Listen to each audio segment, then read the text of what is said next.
2, 3. And don't you stop the music, get into it. Won't you dance with me? Find a place and lose it. You can do it. Won't you dance with me? Hello guys, good morning, happy energy to everyone. Okay, so for today's vlog, very simple lang din. We're going to another nursery. So inikot na natin ng Abu Dhabi, no. Pero the nursery that we're going to, ano lang, dito lang sa city. Hindi siya malayo. So, for this morning, may introduce ako sa inyo. Finally, pumayag na siya na magpakita sa vlog. Ayan. Ayan, si Ate Rose. Magsusukat na naman kami ng disyerto. Magsusukat na naman kami ng disyerto. Ayan. So, si Ate Rose ay isa sa mga blessings na binigay ni Lord na maging tagapagmaneho ko dito sa Abu Dhabi. It means maraming gold si Ate Rose. Kasi ang lisensya dito sa UAE is gold. Meaning napakahirap kumuha. So, sa akin kasi mga kababayan, ano bang tatawag ko sa inyo? Ka-energy. Oh, tama! Ka-energy! Oh, kumusta mga ka-energy? Diba?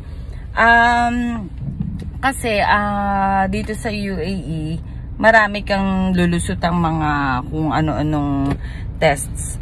First, mag-apply ka muna sa police. Tapos, di ba mag-open ka ng account? Okay? Sa police. So, mag-open ka ng account. Tapos, hindi ko lang alam. Medyo matagal-tagal ang proseso. Tapos, pag-open mo ng account, mag-aaral ka sa driving school. Talagang magpapa-enroll ka. Tapos magte-take ka ng parang theory muna. Tapos parking muna ang exam. Depende ma'am kung 20 lesson ka or 40. Okay, depende daw kung 20 or 40.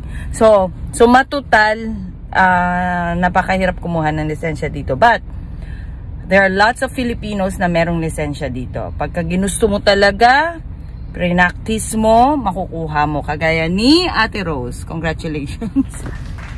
Sa side ko naman po, hindi na po ako in-approve ng husband kong mag-drive. Kasi nga, ang way ng life ko, or sabihin natin, ang career ko spider. Like this. So, which means, marami akong ginagawa, baka daw siyempre ako din nafe-feel ko rin masyado ng too much sa utak ko, tapos magdadrive pa ako, naks. Yun, para yung energy ko hindi bumaba. Pwede naman ka-energy, no te? No? Ang galing! Good morning ka-energy! Ayan. For ano naman, sa visits natin ngayon, dito lang tayo again sa city, sa isang nursery. Tapos, pagtas sa nursery, balik ulit ako sa bahay for the reports. And then, meron akong face-to-face meeting with a local family. So, hindi ko kasi pwedeng i-disclose yung mga names nila, no? Basta face-to-face meeting. Ang gagawin ko dun sa meeting is to discuss the intervention para dun sa kanilang anak.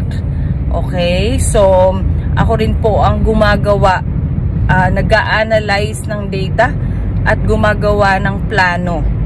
The plan for whatever is effective for the child. So again, with my previous vlogs, I've been telling na dapat talaga may proper assessment ang bata, no? Sa ABA assessment ang tawag, hindi diagnosis. We don't diagnose, but we assess the skills. Kung ano yung meron ng bata at ano yung hindi pa niya kaya according dun sa level niya. Okay, so ganun lang muna. Tingin-tingin muna tayo around the world. Around Abu Dhabi. Okay, so mga ka-energy, ayan.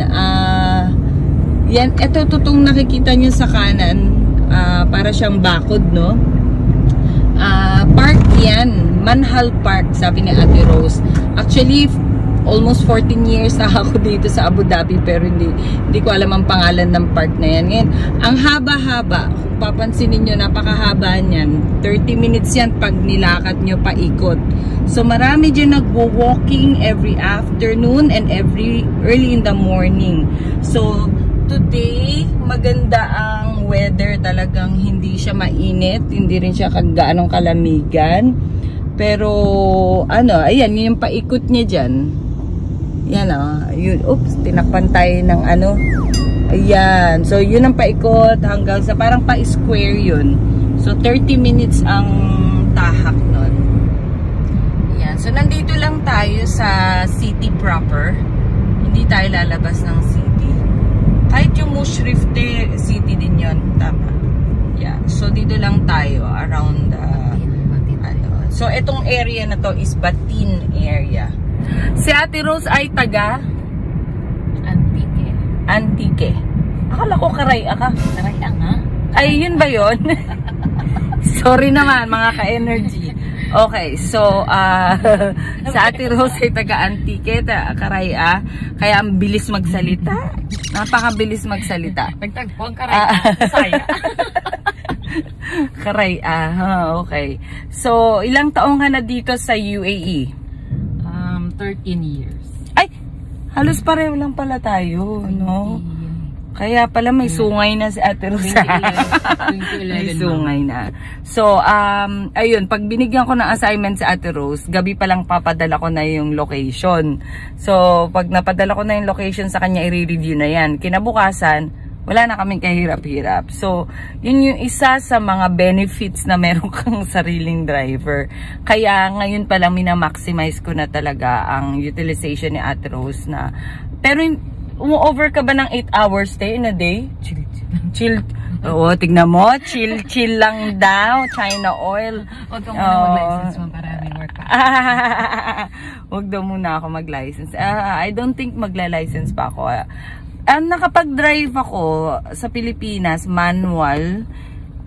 Pero hindi ako successfully nakakuha ng license kasi nga kinailangan ko nang pumunta dito. Nung time na kumukuha ako ng license, naka-student license pa lang ako. Ayun, hindi ako nakakuha kasi nga kinailangan ko nang pumunta dito. May papakita ako sa inyo, sandali. So, tumbok natin ngayon ang Batin area. Yan. Diyan sa building na yan, asan na ba? Yung mga buildings na nakikita nyo sa front, dyan nag-swimming ang aking mga anak. Long time ago.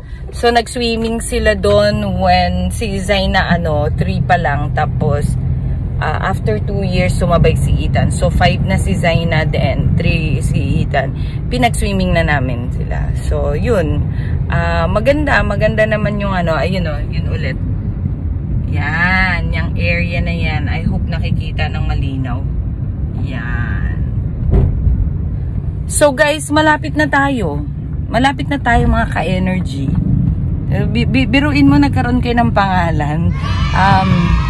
I hope pagpatuloy nyo yung pag-support sa amin. Kasi kagabi ang excited ko. Uy, ang ganda ng villa dito guys. Diba? Ang ganda. Yan.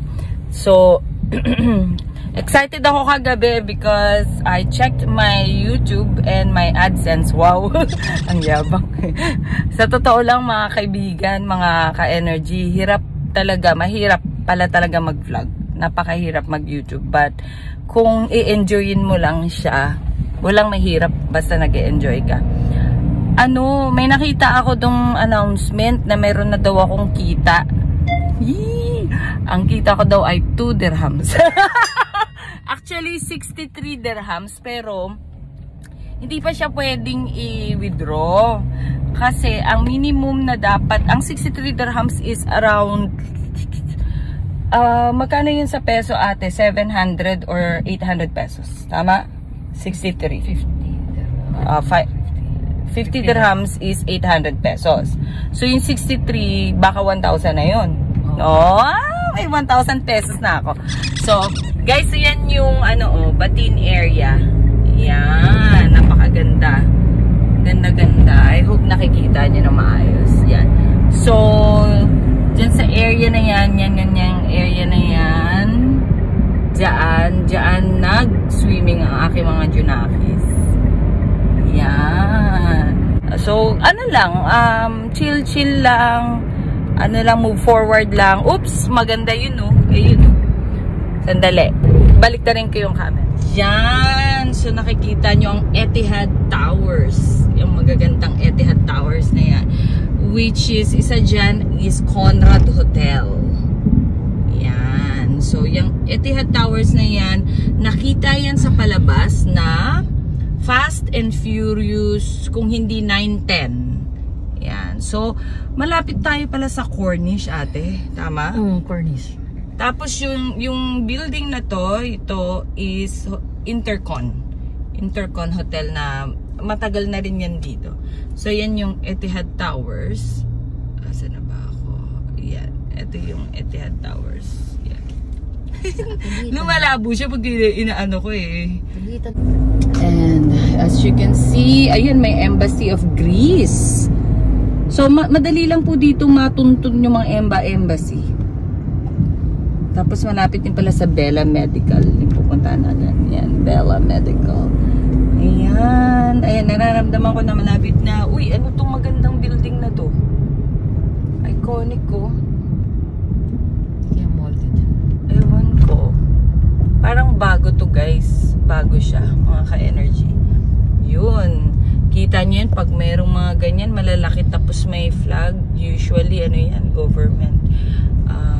Yan. So, ayun na. Nandito na tayo sa Redwood. Redwood! There you go! See you later, guys! So, guys, andito na ako sa loob. Mga ka-energy. Ganda yung loob niya. And, nag-i-sneak in lang ako sa scenario so I don't disturb them. Typically, what I'm doing is observing the therapist with the child, and if they need my help, yun yung mag-jump in ako sa situation, and I will just consult on whatever is the proper kung ano yung proper intervention for the child. Gusto ko po i-shoutout ang mga ka-energy natin dito. Si Beautiful. Hello po! And si Ate. Hello! Hi! Ayan. So, support sila sa ating YouTube channel. So, guys, tapos na po ako mga ka-energy. Yan, nasa Redwood Nursery tayo. Thank you, Lord. Napakaganda ng session. Again, nandun sa background natin ang yan, Etihad Towers. Hinihintay lang natin si Ate Rose para balik ako sa bahay for some paperworks, and then meron akong isang meeting with the family na local family. Okay, so andyan na si Ate Rose. There you go. Approaching. Okay, see you later, guys. So, the training that I did today is what we call in ABA na discrimination training. Hindi another discrimination na. Basta discrimination. For example, tinuturuan namin yung bata na ma-realize niya through our contingencies na ang crackers is only available on table. So, if you want crackers, you can sit down and we can give crackers. You can have crackers. Pero the moment na tumayo yung bata, that means the crackers is not available. As simple as that. Okay? So, yes, we can let the child go as long as he will request also, I wanna go or go like that, so that he will not forget to request. Kasi, sometimes, nagtataka tayo bakit ang control ng mga bata or ang control natin sa bata is very low. Kasi nga, pinapabayaan natin silang gawin whatever they want. Although, that's what we want also, na magkaroon naman sila ng freedom. However, when it comes to a functional communication, it has to be trained. Like, pinaupo mo siya tapos nagwawala. Instead na magwala, you can train the child to say, I want to go. Or I want to walk around. Right? And then, pag gusto ng child yung crackers, since yun kasi ang according sa observation namin, yun ang pinaka malakas niyang reinforcer, then we can say, yes, okay, you can have the crackers and sit down. Kasi ang target namin is for him to sit down while eating. So yung crackers is only available on the table but not outside the table. So that is a discrimination training. Mga ka-energy, Dala ko na yung aking laptop and yung folder na gagamitin natin para sa meeting. And we need to rush up. And of course, my water. Yan. So, diretso na tayo dun sa Mushrif. Dun sa aking parent meeting. Yun. Tapos na po mga ka-energy. Tapos na ang aking meeting. Parent meeting. Madali lang siya. Hindi siya umabot ng 1 oras. Kaya, kakain muna tayo. Okay? Baka hindi ko ma-vlog yung pagkain. Kasi nga, medyo nagmamadali na tayo. And then later on, diretso tayo sa center. Guys, dahil sa kumain ako, antok na antok ako. Grabe. Magmi-meeting pa naman kami. May 2 pa akong meeting. So, ang meeting namin, yung isa, training ng mga technicians, behavior technicians. I-train ko sila today. Tapos, yung isa naman, meeting with the chief operating officer ng isang client ko, yung isang center. So, pwede ko kasi maging client, nurseries, schools, direct clients, at saka yung mga clinic or centers or rehabilitation centers. So, antok na ako, grabe. Malapit na kami dun sa center and may papakita ako sa inyo mamaya, kaya ako binuksan ulit yung aking phone kasi alam ko malapit na tayo sa dagat. Oh guys, yan ang tumbok natin ngayon. Ang tumbok natin ngayon is yung nasa unahan, yan yung Emirates Palace Hotel, kung saan si Queen Elizabeth II used to book. Yan, 7-star hotel po yan dito sa Abu Dhabi. Yan, malapit na tayo guys.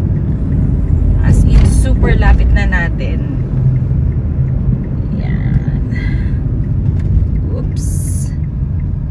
Itong building na to ay ADNOC building. ADNOC Abu Dhabi National Oil Company. So, yan po ang main office, I believe, ng Abu Dhabi. See?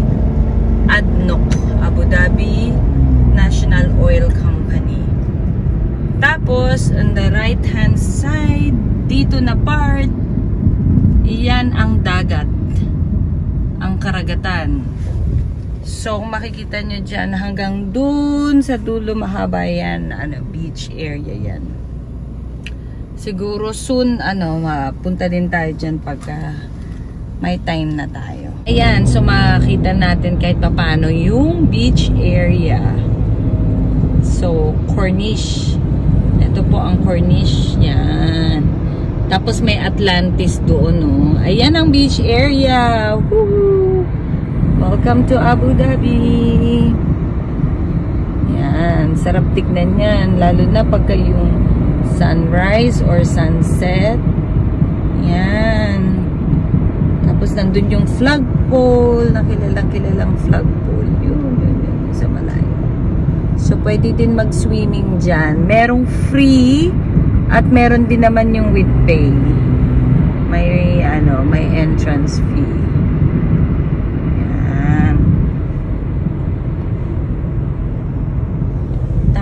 Dito sa front natin, Atlantic. Ano ba tawag niyan?